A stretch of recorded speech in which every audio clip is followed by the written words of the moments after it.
In today's video, we survived 100 days of Minecraft, except there's two of us. Let's get you guys accustomed. This is my friend Aweka, and he doesn't play Minecraft Survival very often, so hardcore mode is gonna be an interesting one. If one of us gives up on the challenge is then over. A couple goals for this video is to discover everything the 1.20 update has to offer, make a house using the new block, and finally beat the Ender Dragon. Can we pull this off without giving up? Watch till the end to find out. Also, every subscriber I get for this video, I will be placing 1 TNT on Aweka's Minecraft house. So make sure to hit that button. Let's get on to the video.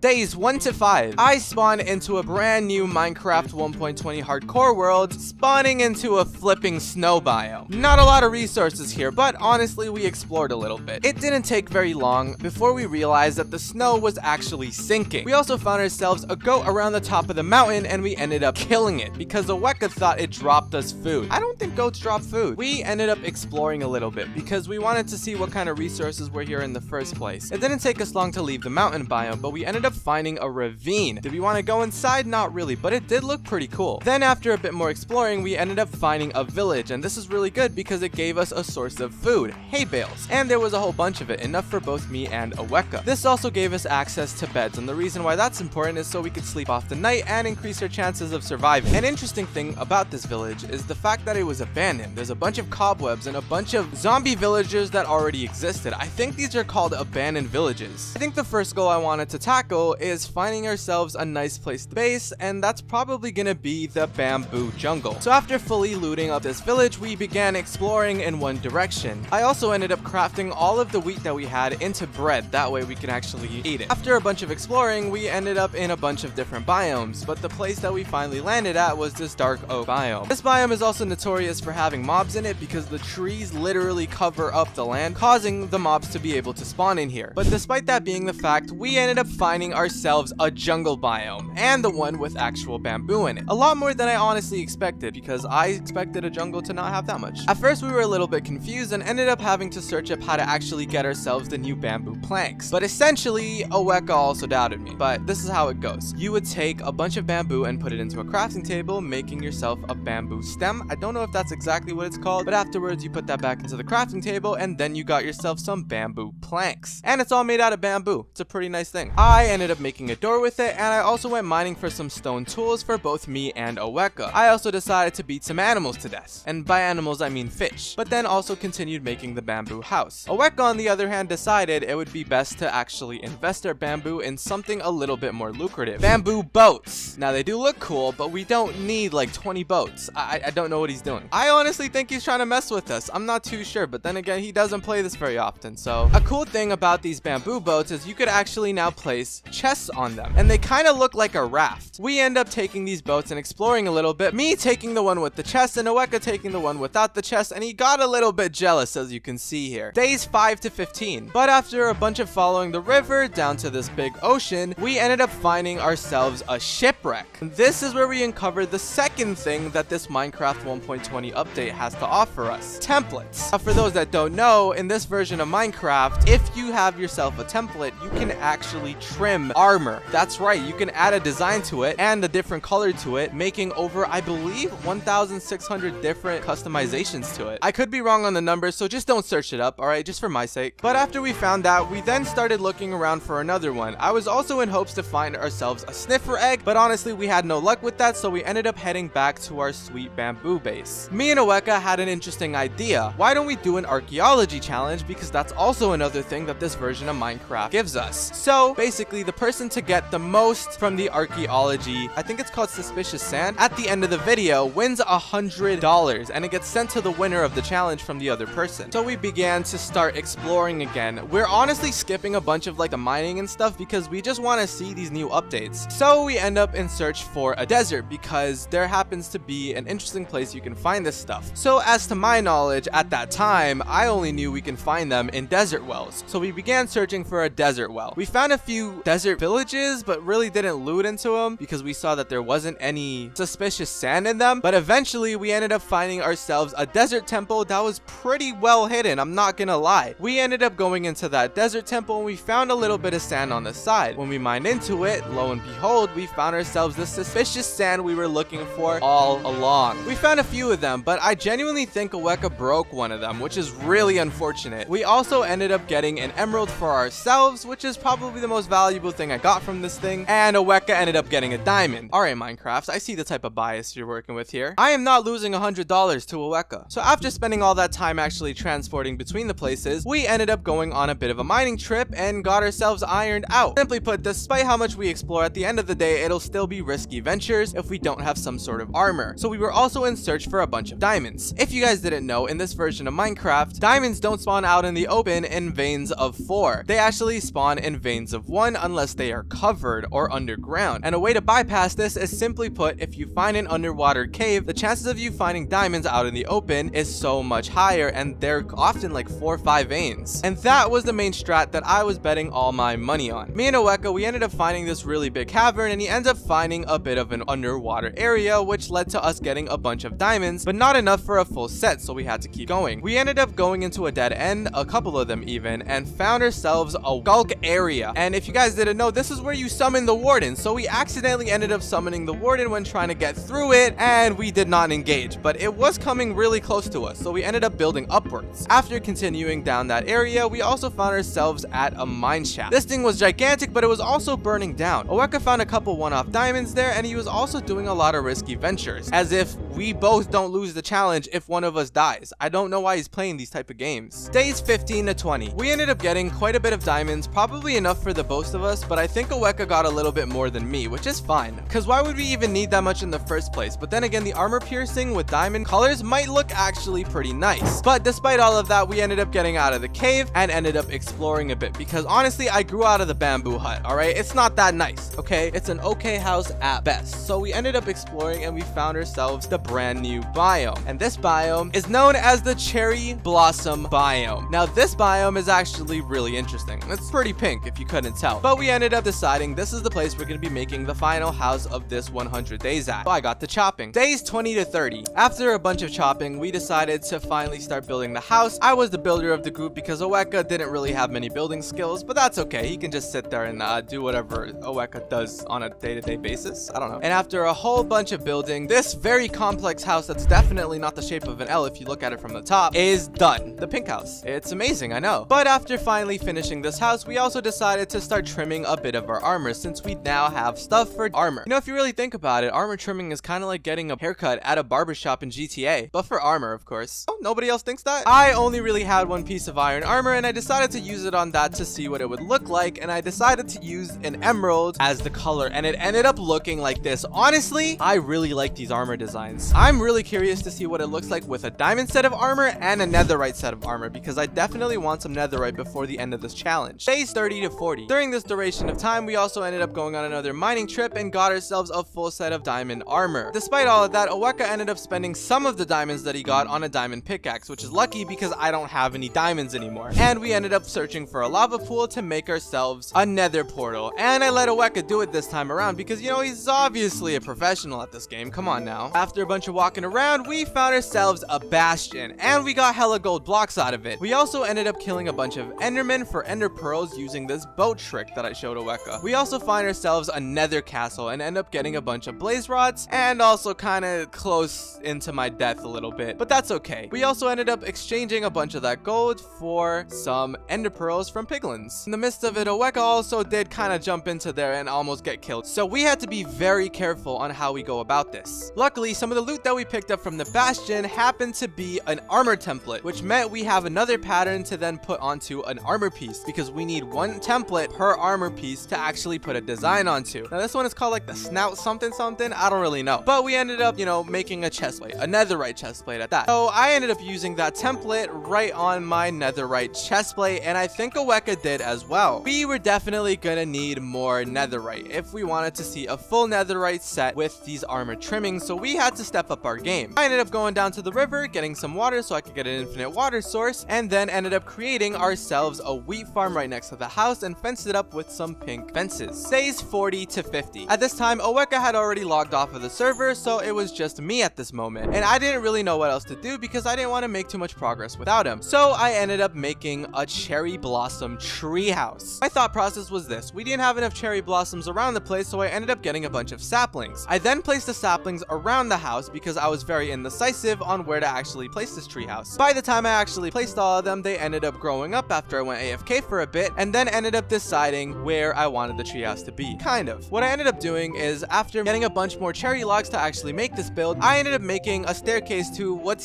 supposed to be the 3rd floor, but is then connected to this shrine that I made out of sakura blocks as well. I also put a bit of glowstone at the top of it to make it look really nice. Another item they ended up adding is hanging signs, and that's also another thing I wanted to do, even though it was a little bit costly and it was gonna cost her iron, which I don't think Oweka will really like. You know what? He has his own chest and he has his own stuff, so honestly we don't need to worry about it too much. Let's just get to work. And by the end of it, the treehouse ended up looking like this. I also added a bunch of fences, so you know, when you're running up there, it doesn't actually drop you off, and it had a bit of a design to it. I honestly really like it. Another thing that I think I forgot to mention is I found out what to do with those pot shards that we got from some of the suspicious sand that we found at that temple. The use of it is to make ourselves a pot, and a pot with some designs on it. And honestly, in my opinion, I thought it was really nice. It added a little bit of decoration that you can put around the house, but I may have overdone it just a tad bit because there were just pots everywhere, even if it didn't make too much sense. You know what? That doesn't even matter, okay? Because it looks pretty. I wanted to refocus on the main task at hand, and that's simply just to get more netherite, so I could honestly work on that a bit before Oweka hops on. So I begin my sheep farm. I went out and found ourselves some sheep, and I had to bring them all the way back to our house. That's also another reason I made the wheat farm, so we actually had the wheat for it. But after all of that, we brought them back to the house, and I ended up not having a pen for them, so I stuck them in a very sanitary back to that area. But in all honesty, it was worth it because we got a bunch of netherite from it. By that I mean ancient debris, and I was too lazy to do the math at the time. Days 60 to 70. This time me and Oweka weren't really talking much, and we were just kind of grinding on our own time just to get ourselves a full set of netherite armor each, and I also wanted some for a weapon and maybe even a pickaxe. So after all of this exploring was done, I then headed back to the base of ours. So now I have a couple options. An interesting thing is the recipe for making these netherite ingots is actually a bit different, and it requires us to have a netherite template, which is really annoying. And to make more of these, it costs diamonds, and I didn't have any more, so I stole them from Oweka. I am such a nice friend. What I also ended up doing is placing ourselves an enchantment table so we can start enchanting our netherite armor that we have now crafted. And by we, I mean me, because Oweka was still in the mines. I also ended up putting an enchantment on my bow, which is infinity, that Oweka ended up finding when he was exploring. And I put it on my bow even though he was saving it for himself, I'm pretty sure. Oweka ends up getting back and puts his netherite armor on as well, alongside with enchants. Upside to mine is that my boots had feather falling, but I had a mixture of protection 1 and protection 2, while Oweka had full protection 2, which was honestly a W. But before we knew it, we actually ended up on a bit of a fatal mistake and an error on our part. We didn't explore enough random structures because we didn't have any more templates to put onto our armor. So now we just have the basic netherite armor sets, which is lame. So we set out on an adventure to find a bunch more structures and get ourselves these things called sentry armor trims. My main goal was to find these things called pillager outposts, and we found a couple of them. We split up for this process so that we didn't end up getting 2 of the same things. After a while, both me and Oweka ended up finding the same one, which is literally what we tried avoiding, but it didn't work. But lo and behold, it was actually filled up with a bunch of pillagers out to get our heads, so we had to eliminate them. And we finally made it to the top, and our luck just went crazy because we ended up finding nothing. Absolutely no templates within this chest, so we had to split up. Day 70 to 80. So after doing a bit of research, I also found out that pillager outposts are a semi-rare structure generating every several 100 to a couple thousand blocks. So we had a lot of exploring to do. After a whole bunch of time, I finally ended up finding a pillager outpost. I completely ignored the masses of pillagers that were out to kill me, and I went straight up to the top to check out the chest. And lo and behold, we found ourselves our first sentry armor template. But we also ended up finding another one. And finally, at the very end, Oweka ended up reuniting with me because he got all 4 that he needed, and I only needed 3 in total,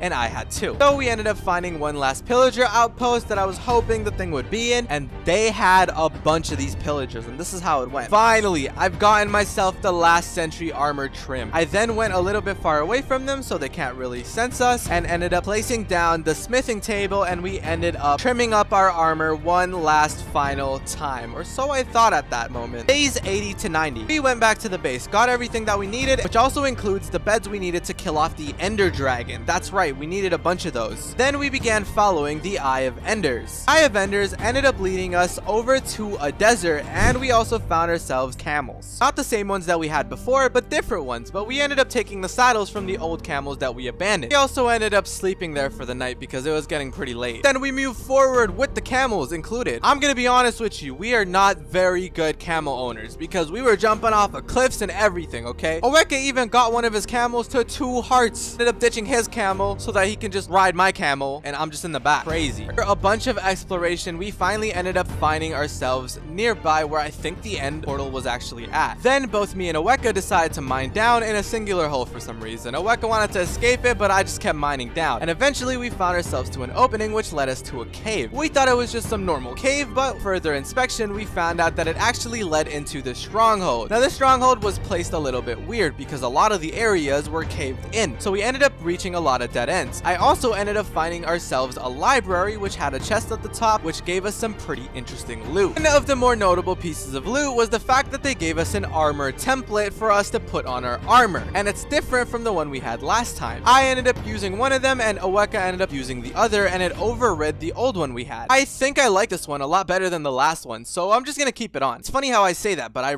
literally don't have any option because I don't have any more templates, but that's okay, I guess. Continue to explore. I also end up finding myself some ender pearls within some of the chests while exploring, and after a bunch of exploring, we ended up missing a bit of a corner. We turn that corner and find ourselves at the end portal where I get jumped by a silverfish. Typical. Point, we're kind of just mentally preparing for the fight, but we should be good to go. I normally kill the ender dragon with just diamond armor, and this time around we have netherite armor. So what am I really afraid of? He gave me some of the beds he had left over from the nether mining trip, and I think I was all good to go is what I would have said if I was actually good to go, but in reality I was nowhere close. See, I kind of forgot to bring myself a bucket of water for clutches, and this is no simple thing to forget because I don't have any means to get back down if the dragon hits me except for ender pearls, and I don't know why I didn't think about it, but I could just farm enderman there. I didn't do that. In the moment, I don't know. I guess I was thinking of other things. Last, we ended up killing the ender dragon once and for all, but at what cost? My life. Subscribe if you don't want nightmares.